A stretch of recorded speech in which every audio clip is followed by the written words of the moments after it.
আসসালামু আলাইকুম দর্শক, আজকে আমি আপনাদের কিছু জিনিস দেখাবো। সেটা হচ্ছে আদা চাষ নিয়ে কিছু কথাবার্তা বলবো।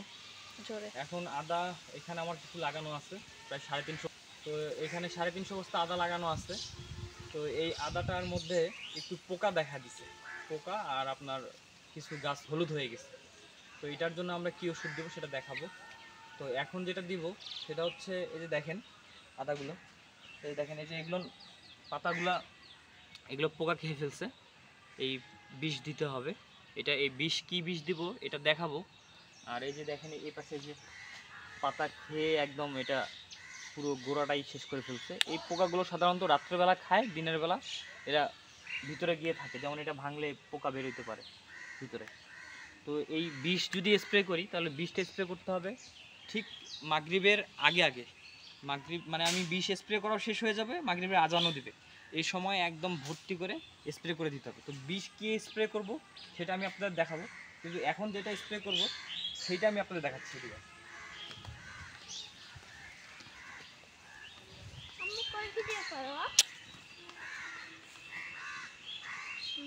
এই যে আপনারা এখানে দেখতে পাবেন, এই যে এখানে আপনারা দেখতে পাবেন এই যে একটা গাছ হলুদ হয়ে গেছে, হলুদ হয়ে গেছে, কিন্তু গাছটা এটা টানলে উঠতেছে না। তো এটা কন্দ পচা রোগ না, এটা ছত্রাকনাশকের জন্য এরকম হচ্ছে, মানে ছত্রাকনাশক এটাকে স্প্রে করা দরকার ছিল কার্বনডাজিম গ্রুপের। তো এটা স্প্রে না করার কারণে এটা ছত্রাকের আক্রমণে এরকম হয়ে গেছে। তারপর কিছু পাতা একটু একটু হলুদ হচ্ছে, এই যে একটু হলুদ হচ্ছে, এই যে পাতাগুলো, এই যে পাতাগুলো হলুদ হইতেছে, এই পাতাগুলো হলুদ হলুদ হইতেছে। তো এটা দুইটা কারণে হতে পারে, এক হচ্ছে ছত্রাকের জন্য, আর দ্বিতীয় হইতেছে জিঙ্কের অভাবে। তো এই জন্য আমরা ছত্রাকের জন্য যা দিব দেখাবো, আর জিঙ্কের জন্য যা দিব তা দেখাবো। তো আপনারা এখানে থেকে জানতে পারবেন যে পাতা যদি হলুদ হয়ে যায় বা এই ধরনের যদি গাছ হলুদ হয়ে যায় বা পাতা এই ধরনের হলুদ হয়ে আসতেছে পুরোটাই, তাহলে এখানে কি দিতে হবে সেটা আপনারা জানতে পারবেন। তো চলেন আমি আপনাদের দেখাই যে এখন আমি কি কি দিব এগুলোর জন্য। এটা দিব হচ্ছে ওই যে ছত্রাকের আক্রমণের কারণে যে পাতাগুলো হলুদ হয়ে গেছে, এটার জন্য দিব হচ্ছে এমস্টার টপ। এটা হচ্ছে সিনজেন্টা কোম্পানির, দেখতে পাচ্ছেন এটা হচ্ছে এমস্টার টপ, এটা সিনজেন্টা কোম্পানি। এটা সব অনেক ভালো ওষুধ, এটা মূলত একটা ছত্রাকনাশক, মানে ছত্রাকে আক্রমণে যে রোগগুলো হয় সেগুলো এটা দিব। এর সঙ্গে দিব হইতেছে সিলেক্ট জিঙ্ক। এটা হচ্ছে সিলেক্ট জিঙ্ক, এটা হচ্ছে জিঙ্কের ঘাটতির কারণে যদি আমার পাতাগুলো হলুদ হয়ে থাকে তাহলে সেই ঘাটতিটা পূরণ করবে। এইটা গেল। আর এটার সঙ্গে দিব হচ্ছে আপনার কার্বনডাজিম গ্রুপের, এটা হচ্ছে কার্বনডাজিম গ্রুপের, এই যে এই কার্বনডাজিম গ্রুপের, এটা দেখেন এটা হচ্ছে কার্বনডাজিম গ্রুপের ছত্রাকনাশক। এটা যে কোনো কোম্পানির আপনারা নিতে পারেন, যে যেটা নেবেন সেটা নিতে পারেন। কিন্তু এখানে একটা বিষয় বলে রাখি, সেটা হচ্ছে যদি আমি এই ছত্রাকনাশকটা ব্যবহার করতাম আগে থেকেই, এখানে এই এই আদাতে আগে থেকে যদি আমি কার্বনডাজিম গ্রুপের ছত্রাকনাশক, এখন যেহেতু বৃষ্টি হচ্ছে অনেক বেশি, তো এটা যদি 7 দিন 10 দিন পর পর যদি আমি ব্যবহার করতাম, তাহলেই আমার এই পাতাগুলো আর এই যে হলুদ হয়ে আসতো না বা ছত্রাকের কোনো ধরনের কোনো আক্রমণ দেখা দিত না। তো যারা এখন আদা লাগিয়েছেন, যারা আবাদ করতেছেন, তারা অবশ্যই 7 থেকে 10 দিনের মধ্যে, যেহেতু অতিবৃষ্টি হচ্ছে, 7 থেকে 10 দিন পর পর কার্বনডাজিম গ্রুপের ছত্রাকনাশক স্প্রে করবেন। তো স্প্রে করলে কী হবে, আদাতে পোকাও হবে না, আপনার ছত্রাকের আক্রমণে যে রোগগুলো যেগুলো হলুদ হয়ে যাচ্ছে এগুলোও হবে না। তো এটা আপনারা করবেন। এখন আজকে আমরা এটা স্প্রে করব। স্প্রে করার পরে যে আমার পোকার জন্য যে বিষ দিব, এই বিষটা আজকে না দিলেও আগামীকালকে সন্ধ্যার সময় দেবো, বা যদি আজকেই দিই তাহলে তো ভিডিও।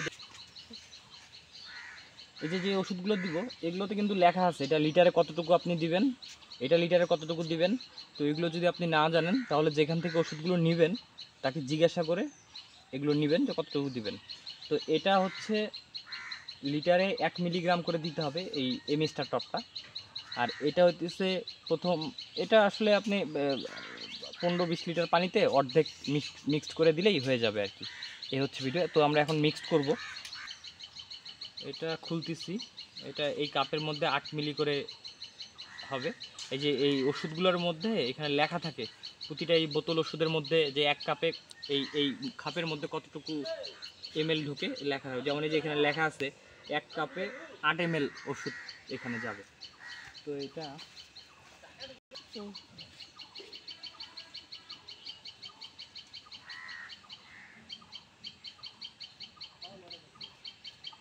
এখানে আমার 17 লিটারের মতো পানি আছে, তো আমি এখানে এটা দিচ্ছি 8।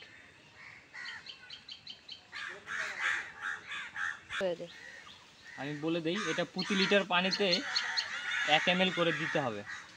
তো আমার এখানে প্রায় পানি আছে 16 লিটারের মতো বা 15.5 লিটার এরকম পানি আছে। তো আমি এটাকে 2 কাপ দিয়ে দিলাম। 2 কাপে আপনার 8 মিলি 8 মিলি 16 মিলি যাবে আর কি এটার জন্য। তো 16 মিলি এখানে। এখন এটা ছত্রাকনাশক, এই ছত্রাকনাশকটা এখানে প্রায় 50 গ্রামের মতো আছে। এটা 100 গ্রাম প্যাকেট, মানে এটার অর্ধেক এর আগে আমি ব্যবহার করছি, 50 গ্রামের মতো আছে। তো এটা দিতে হবে লিটারে 2 গ্রাম করে, লিটারে 2 গ্রাম। তো আমার এখানে যেহেতু আপনার পানি আছে প্রায় 15 লিটারের মতো, তো এখানে আমি প্রায় 30 গ্রামের মতো বা একটু বেশি দিলেও সমস্যা নেই। ছত্রাকনাশক তো এটা যদি আমি অর্ধেক দিয়ে দিই তাও সমস্যা নেই, এখানে আমি অর্ধেকের মতোই দিব।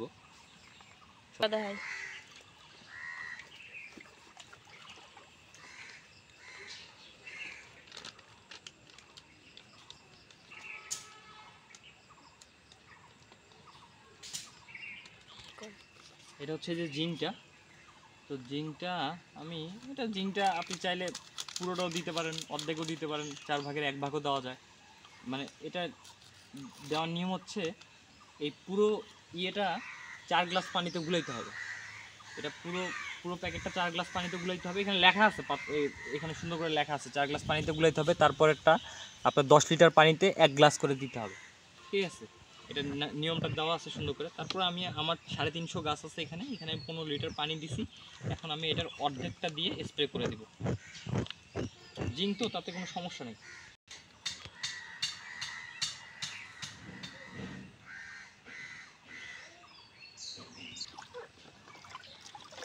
এটা মিক্সের জন্য আমি হাত দিয়ে মিক্স করতেছি, আপনারা অন্য কিছু দিয়ে মিক্সড করিয়েন। আমি যাতে ভালো করে মিক্সড হয় এই জন্য হাত দিয়ে মিক্স করতেছি। আসলে হাত দিয়ে মিক্স করা উচিত না, এরপরও আমি করতেছি যাতে মিক্সিংটা সুন্দর করে হয়ে যায়।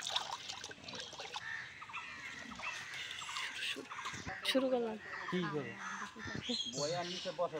এটা মেশিন, এটা আসলে আমরা কিনছি যাতে দূরে পর্যন্ত স্প্রে করা যায়। যেমন এই যে আমার ঘাসটা স্প্রে করতে হয় অনেক দূরে, যাতে জায়গা থেকে এক জায়গা থেকেই স্প্রে করা যায়, এটা সুবিধা আর কি। আর আপনার যদি গ্লানের মেশিন হয় তাহলে যে ঘাড়ে ক্যারি করা কষ্ট হয়ে যায় বিষয়টা। তো এটা ওই যে একজন স্প্রে করবে, আর এই যে তার দিতেছি পাইপ যাচ্ছে এখান থেকে স্প্রে করবে, আর এটা এখানে পায়ে চাপ পুশ করতে হবে একজনকে। তো এটা সুবিধা হয় আর কি, ওই যে পিঠে ক্যারি করতে হয় না, এই আর কি সুবিধা হয়।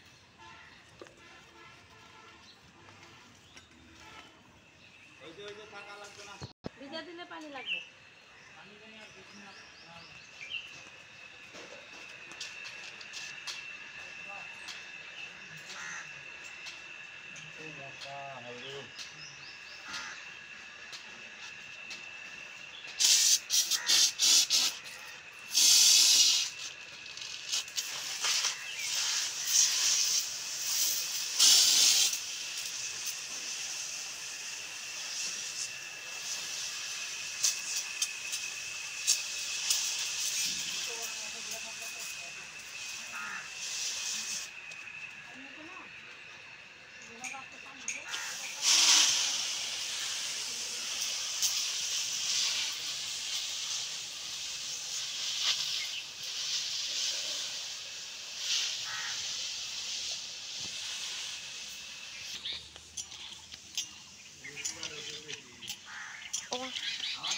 আমার পোলা দিয়ে রাখছে।